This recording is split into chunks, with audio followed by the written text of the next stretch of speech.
Bom dia, meus queridos, que a graça e a paz de Cristo sejam com vocês nesse sábado, que seja um sábado abençoado, maravilhoso sobre a sua vida, em nome de Jesus, amém?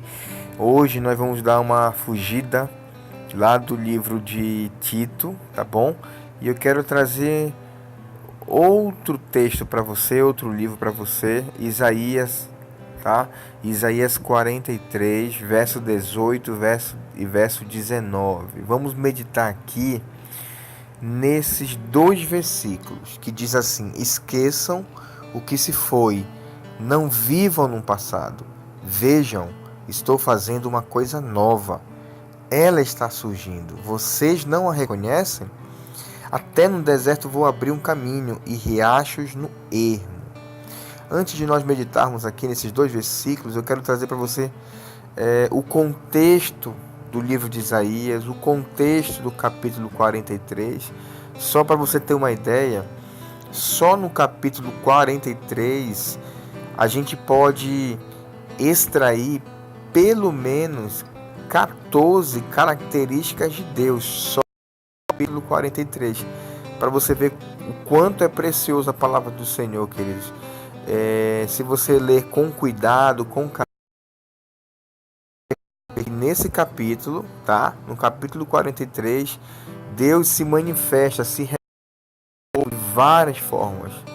Uma delas é como protetor, outra é como criador, como salvador, como redentor, como um Deus que nos conhece, como um Deus que é o nosso dono, como um Deus que é conosco, que é presente, que nos ama, que nos salva, que é santo, que é Senhor, um Deus que cuida de nós, um Deus que nos perdoa. Então, só nesse capítulo 43, nós lemos desde o verso 1 até o último verso, nós vamos extrair daqui várias coisas do nosso Deus. Mas o contexto social em que o povo hebreu, o povo de Israel estava vivendo aqui, era um contexto de calamidade social, de calamidade espiritual. O povo de Deus aqui, no livro de Isaías, se manteve cativo, certo? Por 50 anos, querido, o povo de Israel esteve em cativeiro babilônico. A Babilônia invadiu a Israel, tomou posse, saqueou todos os bens e, além de saquear, tomou como cativo todo o povo hebreu em massa. O rei Nabucodonosor, ele saqueou o povo hebreu, o povo de Israel, levou todos os seus bens, destruiu o templo, certo? E levou cativo todos, tá? Todos. Existem algumas exceções que dizem os estudiosos que apenas os doentes, os aleijados, os cegos, eles não foram levados, mas os demais todos foram levados.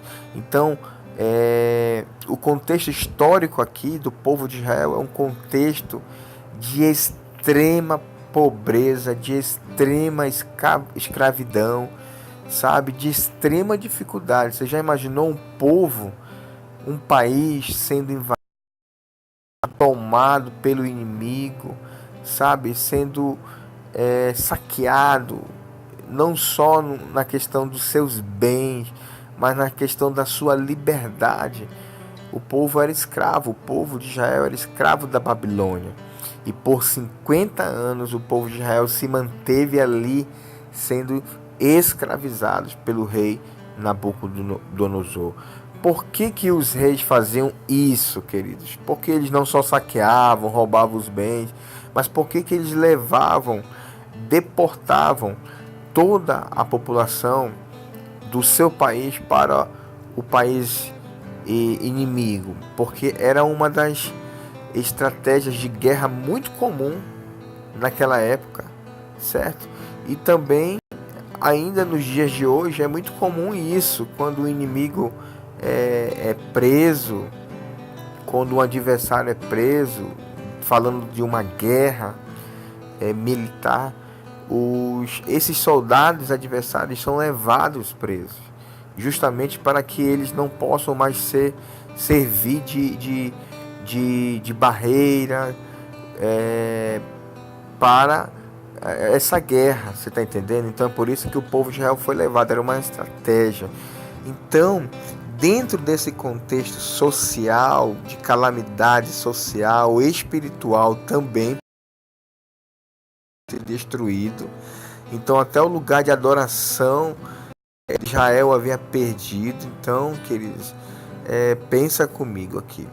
Então do capítulo 1 até o capítulo 39, preste atenção, do capítulo 1 de Isaías até o capítulo 39, a gente vai ver que Isaías se preocupa em anunciar a santidade de Deus ao povo de Israel.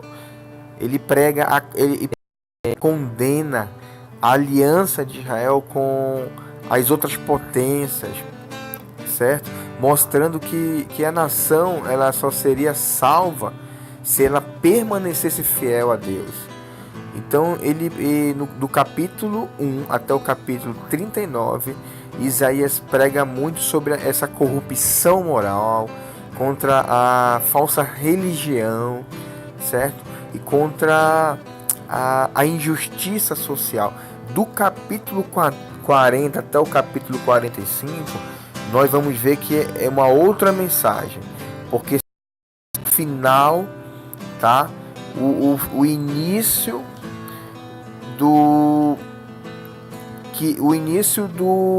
da libertação do povo de Israel, certo? Do exílio da Babilônia.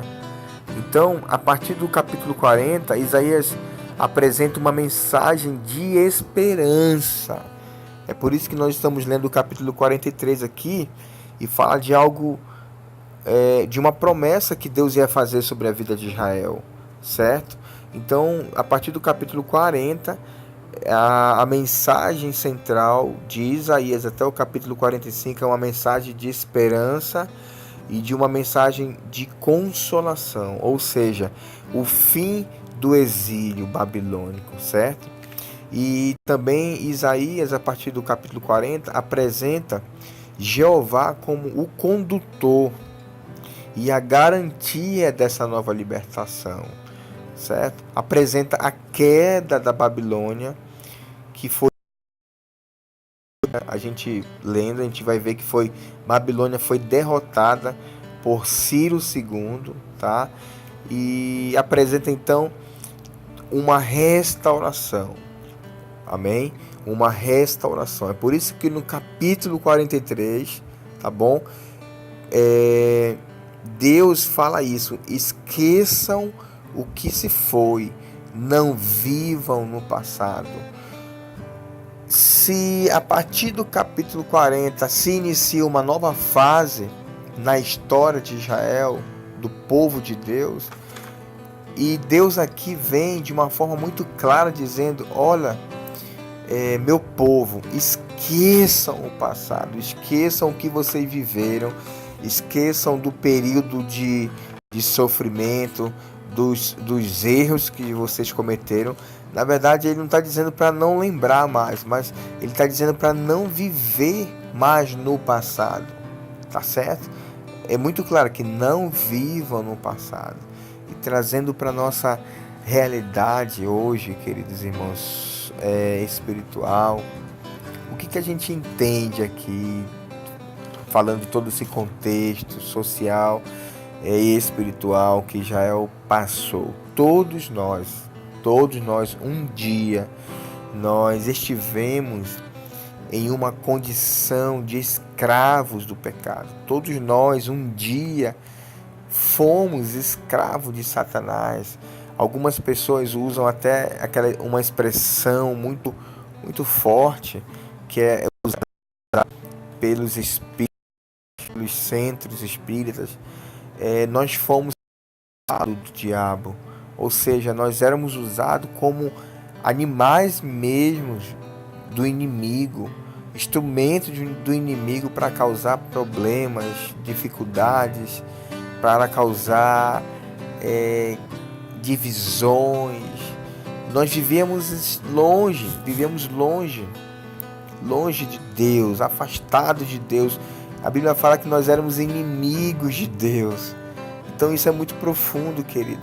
Porque hoje, qual é a minha e a sua realidade? Hoje nós fomos resgatados pelo Senhor. A Bíblia fala em Efésios que Ele nos transportou do império das trevas e nos colocou no reino do Filho do seu amor. Então hoje nossa posição em Deus é uma nova posição. Não é mais uma posição de escravos, mas é uma posição de livres, de filhos livres, herdeiros e co-herdeiros com Cristo, de uma herança incorruptível, queridos. Então, hoje, essa é a nossa posição em Deus. Hoje nós não somos mais cegos, hoje nós temos visão, hoje nós vivemos debaixo da luz de Cristo. A luz de Cristo, que é a palavra de Deus, é quem nos conduz. Hoje nós temos um manual de vida que nos conduz para a vida eterna, que nos conduz para uma vida próspera. O próprio Jesus falou em João 10 que Ele veio para trazer vida e vida em abundância. Essa é a minha realidade, essa deve ser a minha e a sua realidade em Cristo Jesus. Hoje nós ocupamos uma posição privilegiada no mundo espiritual.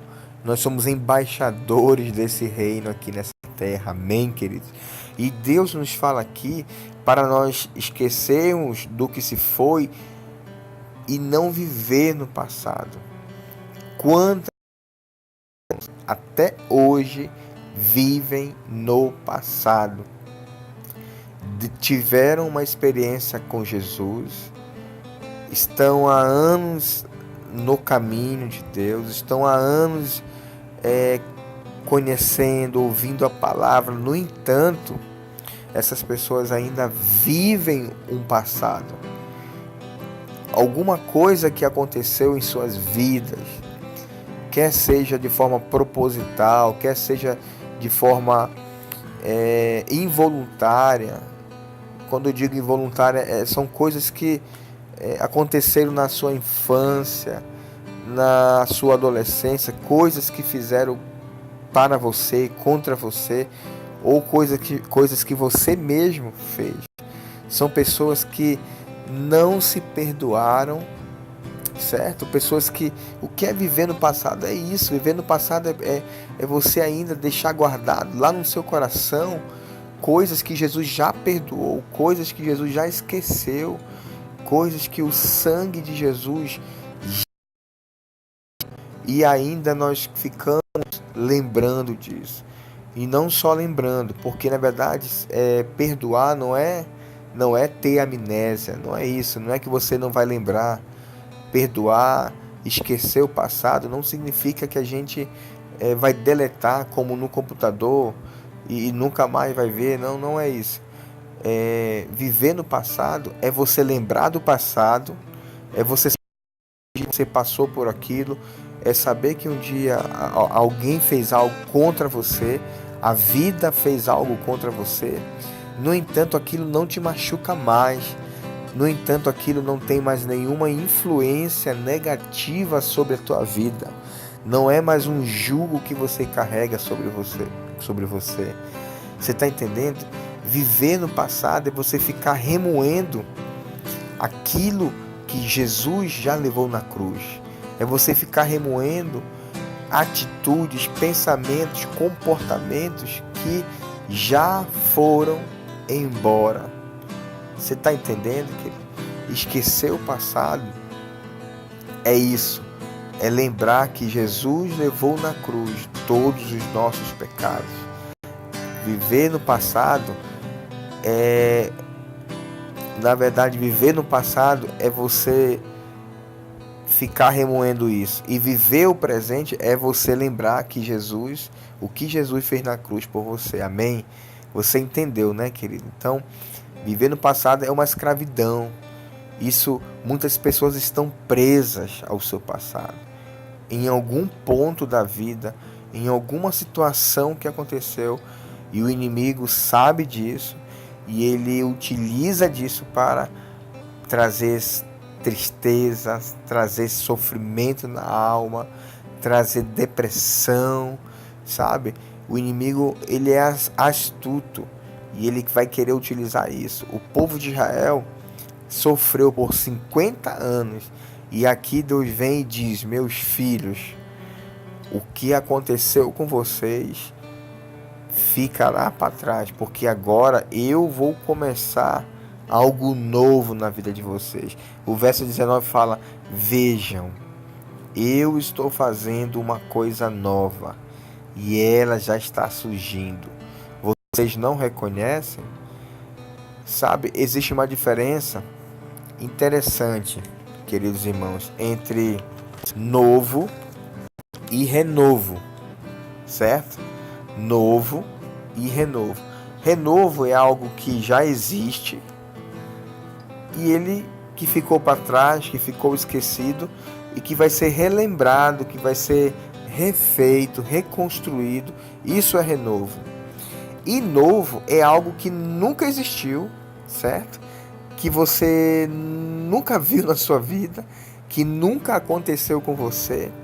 Então Deus é tão maravilhoso que Deus está prometendo aqui para o povo dele, para os filhos dele, que ele está fazendo algo novo, coisa nova. Ou seja, ele está dizendo: olha, Israel, vocês vão ver a partir de agora na vida de vocês coisas que vocês nunca viram na sua vida. Isso é uma promessa de Deus para mim e para você, queridos. Não importa o que aconteceu na sua vida, não importa o que já fizeram com você, se manipularam você, se usaram você como objeto, se machucaram você aos pés da cruz de Cristo. Leve tudo isso para aos pés da cruz e você vai ver como Deus vai fazer coisas novas na sua vida. Deus é um Deus de coisas novas, irmãos. Deus é um Deus que faz tudo novo. Novidade de vida. Essa é a promessa de Deus para nós, que nós andaremos e andaríamos em novidade de vida. Se você crê, querido, tome posse disso, que não importa o caos que já aconteceu ou está acontecendo hoje em sua vida, não importa, Deus é fiel e continuará fiel com você. Em promessas de Deus, continue firme nos caminhos do Senhor, continue fazendo o seu papel, a sua parte, continue obedecendo a palavra dele, que ele vai honrar você, ele vai fazer coisas novas na sua vida, assim como ele fez com o povo de Israel, queridos, amém? Mas algumas pessoas têm medo desse novo. E por que que as pessoas elas têm medo desse novo? Isso é praticamente normal. Primeiro, porque nós somos seres humanos, querido. Nós temos sentimentos, nós temos emoções, nós somos seres humanos, então todos nós vamos sentir medo. Medo é um sentimento natural da alma humana, você está entendendo? É a primeira coisa, nós somos seres humanos, então nós vamos sentir medo. Nós também vamos sentir medo porque nós fomos ensinados desde criança a procurarmos segurança, estabilidade, conforto. Então, quando a gente chega nesse ponto de ter encontrado essa segurança, essa estabilidade, esse conforto, a gente não quer mais sair dali. Ali é o nosso porto seguro. Então, quando se fala de algo novo, a gente não quer arriscar, a gente não quer tomar decisões. Porque também nós temos medo? Por causa da incerteza do que vai acontecer. A gente fica com essa incerteza, mas meu Deus, e será que vai dar certo? Será que é isso mesmo? A ansiedade diante do desconhecido, nossa, sabe? Tudo isso é gerado dentro da nossa alma, porque nós queremos ter respostas prontas, é natural. Todos nós queremos ter respostas prontas, na ponta da língua. Olha isso. Quando a gente vai entrar em um emprego, numa empresa, quando a gente participa de uma entrevista, de um processo seletivo, perguntar para o recrutador, para o RH, qual é o salário. A primeira coisa que a gente pergunta, quanto que vocês estão pagando? Por quê? A gente quer se sentir seguro. A gente quer ter certeza que realmente aquele trabalho é um bom trabalho para a gente. Então, o salário, ele é o valor fixo, ele é uma segurança, correto? E então, queridos, as mudanças nos assustam. Sair da zona do conforto é um grande desafio. E aqui eu quero falar duas coisas importantes para você sobre ter medo do novo. Primeira coisa, queridos, não tenha medo de arriscar. Não tenha medo de ser por Deus. Você não está sozinho. Amém? Deus está segurando nas suas mãos. É a primeira coisa que eu quero te falar. Você não está sozinho. Não tenha medo de arriscar. Não tenha medo de acreditar nesse novo que Deus começa a fazer na sua vida, queridos. Não tenha medo. Descansa em Deus. Coloca a tua vida diante do Senhor. Confia nele e o mais. Salmo 37. Confia no Senhor. Sabe? Às vezes as mudanças elas vêm realmente para mexer conosco, para nos levar para um outro nível. Sair da zona de conforto é sair de um nível e ir para outro nível. É isso que Deus quer fazer de mim e de você. Então não tenha medo da mudança, não tenha medo desse novo, porque Deus, Ele quer nos levar a um nível mais profundo de confiança nele. Deus quer nos levar a um nível de dependência mais profunda nele. Amém, queridos? Aleluia. Oh, Deus, obrigado, Pai. A segunda coisa que eu quero falar para você, querido, é transforme o medo no seu impulso. Amém? A tendência, nossa, eu me lembro quando eu era criança, e você também deve lembrar, quando faltava energia na casa, você já corria, mamãe, cadê a senhora? Já corria para fora da casa, porque era o ponto mais claro que tinha, principalmente à noite, eu falo da noite, o luar e clareava, então havia essa iluminação da rua. Então quando faltava energia, era correr para fora da casa, onde estava mais iluminado. Então, nós não precisamos ter medo, sabe, querido? Use esse medo como um impulso para te levar para fora, amém?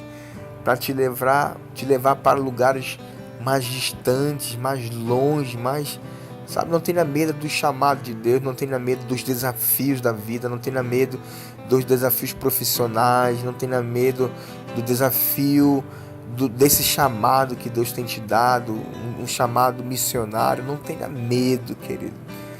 Eu tive muitas experiências, eu falo muitas mesmo. Até esses dias eu tive que tirar uma segunda carteira de trabalho, porque a primeira carteira já estava cheia, lotada, então não tinha mais espaço para registro, então eu tive que tirar outra carteira.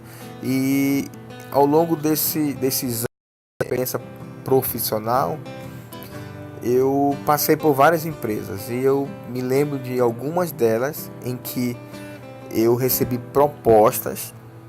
Já estava há 2 anos, 3 anos numa empresa e de repente vim numa outra empresa e surgiu uma nova proposta, uma proposta de ganhar mais, claro, né? De receber, de ter mais benefícios, de ter mais vantagens financeiras. E eu, na mesma hora, decidia fazer essa mudança, decidia realmente sair daquela empresa e ir para essa nova empresa, mesmo sem saber se ia realmente se cumprir aquilo.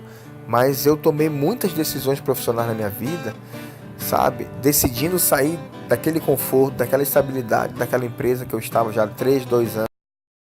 Uma empresa para começar do zero, porque surgiu uma nova oportunidade, um novo salário.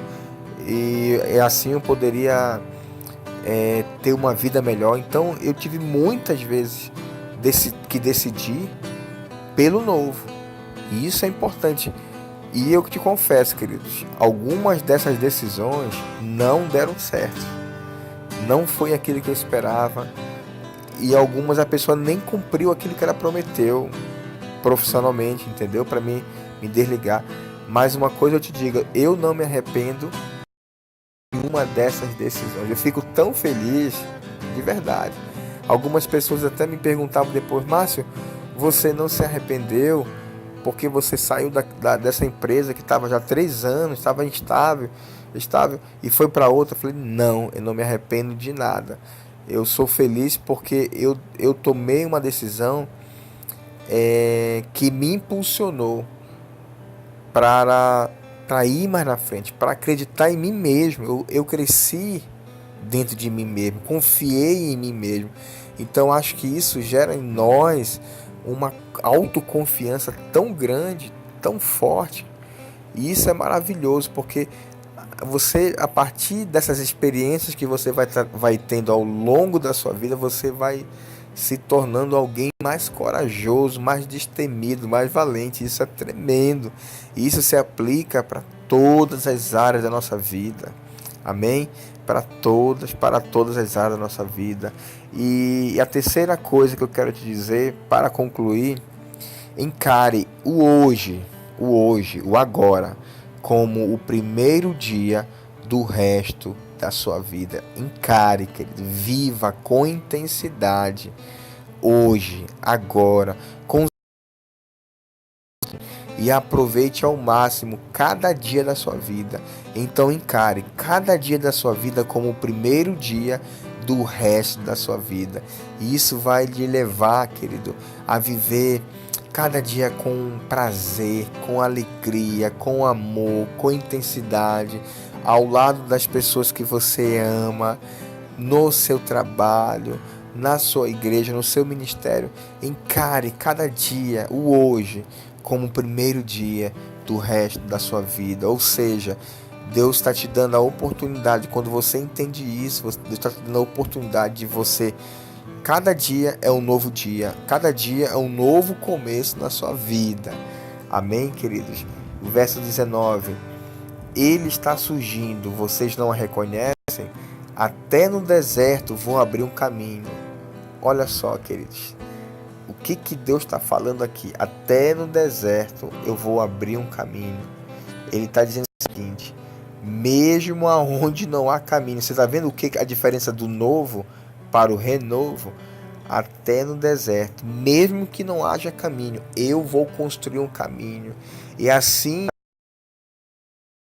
para você, ainda que os nossos olhos não conseguem enxergar uma saída, ainda que os nossos olhos não conseguem enxergar uma solução, eu, o Senhor, vou abrir o caminho, vou abrir as portas e vou te mostrar o caminho perfeito para você.